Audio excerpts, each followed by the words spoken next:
Αν με ρωτάτε σήμερα, αν γινόταν την Κυριακή εκλογές, σε αυτό το ερώτημα εγώ θα απαντήσω θετικά. Ναι, εγώ θα ψηφίσω Πασόκ. I like this party of PASOK because it's the best to govern the Greece. Πάντα όταν μιλάω για το Πασόκ, μιλάω με πολύ σεβασμό και με ιδιαίτερη συγκίνηση. Γιατί είναι ένας χώρος με τον οποίο έχω μεγαλώσει. Βέβαια δεν ήμουν ιδρυτικό μέλος, γιατί ήμουν τότε πολύ μικρός για να είμαι ιδρυτικό μέλος. Ήμουν όμως στα χρόνια της εφηβείας, από τα πρώτα χρόνια της εφηβείας, ήμουνα σε αυτό το χώρο. Τον έχουμε υπηρετήσει, έχουμε χαρεί, έχουμε νικηθεί. What can I say? What can I say? All my life, as the PASOK was in the government, was a magnificent trip, a magnificent journey. I want you to help to save PASOK.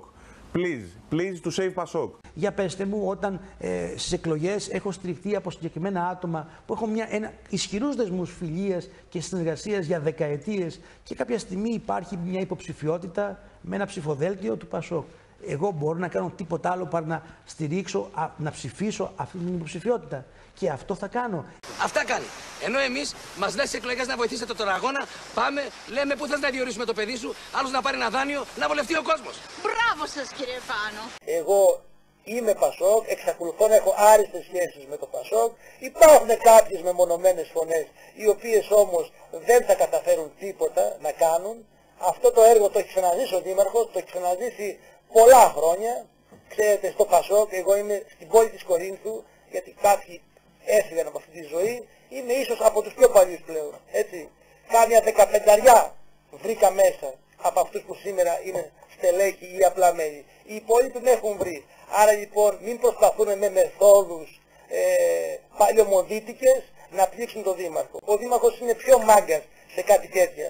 Γιατί το Πασόκ το έχει μάθει από τότε που γεννήθηκε, ξέρει πως λειτουργεί και ξέρει, και αυτό το έχετε αντιληφθεί και εσείς, έτσι, όταν είχαμε μια προϊστορία με τα 3 χρήσματα, με τη συμμετοχή μου σε όργανα κτλ.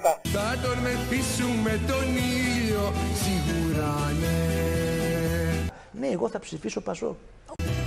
Θα τον τρελάνουμε το φίλο, σίγουρα ναι. Πάντα όταν μιλάω για το Πασόκ, μιλάω με πολύ σεβασμό και με ιδιαίτερη συγκίνηση. Με τον Ταούλη και με το Ζουρνά, καλημέρα είναι καλημέρα. Συντρόφισσες και σύντροφοι, για το σοσιαλισμό αγωνιζόμαστε